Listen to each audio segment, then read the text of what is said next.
Hola, hola, ¿cómo están? ¿Cómo andan todos y todas por ahí?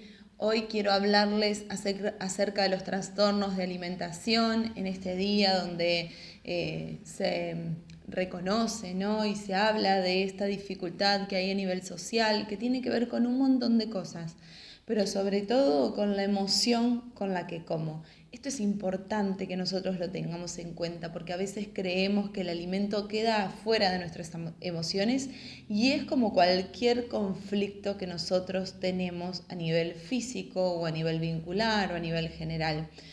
Cada vez que tenemos un problema con la alimentación, eso está hablando de un conflicto emocional que estamos teniendo, porque a veces no somos alérgicos a cualquier alimento, porque no dejamos de comer cualquier alimento, porque a veces sufrimos bulimia, anorexia, obesidad. Esto está hablando de todas las emociones que están ancladas en mí con las que yo como. ¿Cuál es el problema? Que esas emociones son ocultas y al ser ocultas no puedo darme cuenta, ¿sí? Y como no puedo darme cuenta, no puedo controlar eso que me pasa.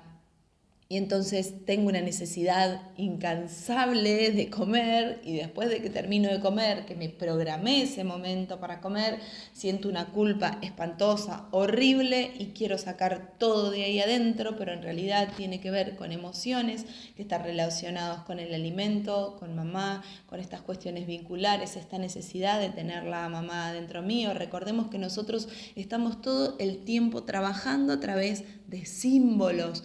Hay mucha simbología adentro de nuestra mente y el alimento no queda afuera. El alimento es igual a mamá. Claro que como todo caso es particular, hay que ir a analizarlo en sesión.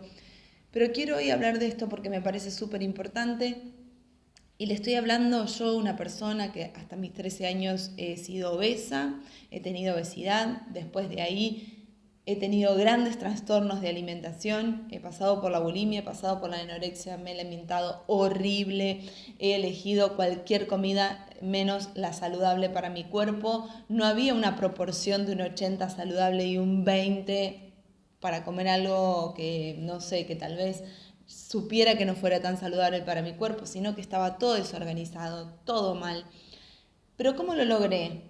Claro que fui a una nutricionista que me ayudó y que muchas veces hasta el día de hoy me ayuda a reorganizar cuando siento que hay algo que no está bien, porque estoy abordando todo el tiempo mis emociones y mis emociones ocultas. Las vuelvo a aclarar y a nombrar. ¿Por qué? Porque en realidad la emoción es oculta. Por eso me genera síntoma, porque no lo dije, porque no expresé, porque no pude poner palabras, porque me enojé, porque me angustié, por lo que fuera. Y entonces como no la puedo expresar, está ahí. Y todo lo que hago externo, si no abordo mis emociones, lo más probable es que tenga un tiempo breve de duración. ¿Sí? ¿Qué quiere decir? Que eso haga lo que se llama un efecto rebote y vuelva. Esto es algo integral. Mientras aprendo nuevos hábitos, aprendo cómo comer, también puedo encontrarme con mis emociones. ¿Por qué? Porque no depende del alimento, depende con qué emoción estoy comiendo ese alimento. Entonces hoy te puedo dejar un ejercicio para que empieces a ser más consciente. Primero, hacer una lista de tu rutina. ¿Cómo es tu rutina a diario con respecto al alimento? Porque a veces decimos, no, yo no como nada. Y cuando hacemos la lista no podemos creer la cantidad de cosas que comemos. Desde voy, me agarro un caramelo hasta me sirvo 3 platos de comida. No lo sé, ¿sí?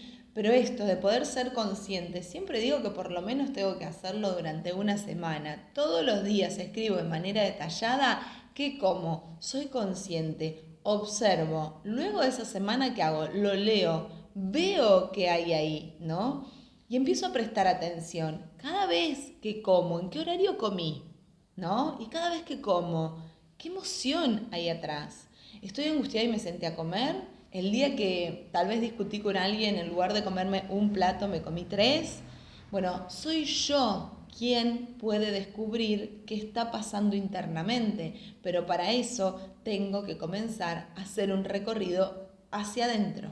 Inevitablemente es introspectivo, después sale hacia el mundo, pero inevitablemente es hacia adentro para que sea un cambio real.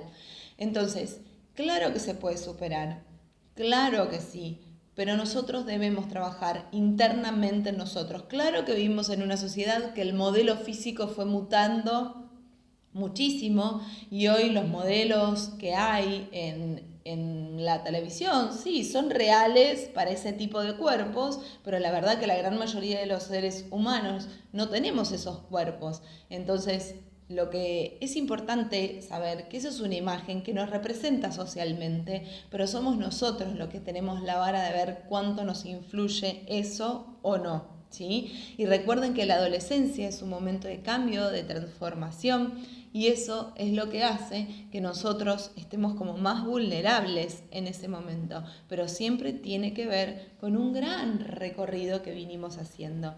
Entonces, hoy quiero generar mayor conciencia con este tema, con estos trastornos de alimentación, con esto que sucede, dejando bien en claro la postura desde mi espacio, que es: nosotros tenemos trastornos compulsivos de alimentación porque hay emociones ocultas atrás, ¿sí? Porque si no, todo el mundo los tendría. Cada uno va a tener el trastorno de la alimentación de acuerdo a las emociones que haya guardado desde su concepción en adelante, ¿sí? Lo que le pasaba a mamá, lo que sentía mamá, cómo mamá pudo maternarme. El contacto claramente después viene con papá, pero esto con mamá, ¿qué pasó? ¿Cómo me dio el alimento? ¿Me dio el pecho? ¿No me dio el pecho? ¿Qué pasaba a la hora de la comida? ¿Me obligaban a comer? ¿No me obligaban a comer? ¿Era un momento de encuentro? ¿Saben la cantidad de personas que tienen problemas de obesidad y cuando llegamos a las escenas, la comida era el único lugar donde sentía que lo amaban? La comida era el único lugar de encuentro familiar. La comida siempre era el centro de festejos, de alegrías, de encuentros. La comida era lo que lo acercaba al amor familiar. Entonces digo, cada uno sabe qué historia lo habita, pero cada uno es el que la puede desglosar. Claro que generemos conciencia en el mundo, cambiemos esos modelos instalados de cuerpos que muchas veces son hasta poco reales, ¿sí? Entonces digo, somos nosotros los que podemos ir cambiando, pero inevitablemente primero debemos cambiar hacia adentro, debemos aceptar nuestro cuerpo. Y claro que es un trabajo diario con nosotros. ¿Por qué? Porque el alimento necesitamos para vivirlo. Si no comemos, no podemos vivir. Entonces el alimento forma parte de nuestra vida cotidiana y es nuestro alimento el que nos hace sentir que tenemos un conflicto o con quién estamos teniendo un conflicto. Entonces, ¿cuál es la idea de hoy? Sé consciente, hacé esta lista durante una semana. Después empezá a observar qué estás comiendo, cómo lo estás comiendo, ¿no? ¿Qué está sintiendo tu cuerpo? Empezá a ver ese registro. ¿Cuánto me muevo? ¿Hago actividad física? ¿No lo hago? ¿Qué siento cuando no la hago? ¿O qué siento cuando estoy haciendo mi actividad física? ¿Sí? Porque recordemos que la anorexia o la extremada delgadez o el exceso con respecto al cuidado de mi cuerpo, ¿no? Donde hay una línea muy delgada también con respecto a eso, ¿sí? A veces a tendencia casi a desaparecer, también tiene que ver con un problema de alimentación, ¿sí? Solo como está más cerca del modelo socialmente aceptado, a veces no se presta atención, ¿sí? A la delgadez extrema. Pero esto también es importante. Observemos qué estamos comiendo y cómo lo estamos comiendo. El mensaje hoy: sí, es posible dejar de tener trastornos de alimentación, pero es posible desde este espacio, te digo, si abordás todas esas emociones que quedaron ancladas en cada uno de esos símbolos alimenticios que están dentro de mi mente. Si yo logro desprogramar cada uno de esos símbolos con las emociones, puedo asegurar que la forma de alimentarme va a ser seguramente muchísimo más saludable y mucho más consciente. Te dejo un beso enorme, espero que este video te sirva y podés seguirme en mis redes sociales, ¿sí? Podés seguirme por aquí y podés hacerme todas las consultas que desees, sabiendo que sanar siempre, siempre es posible, solo depende de mi decisión. Un beso. Chau, chau.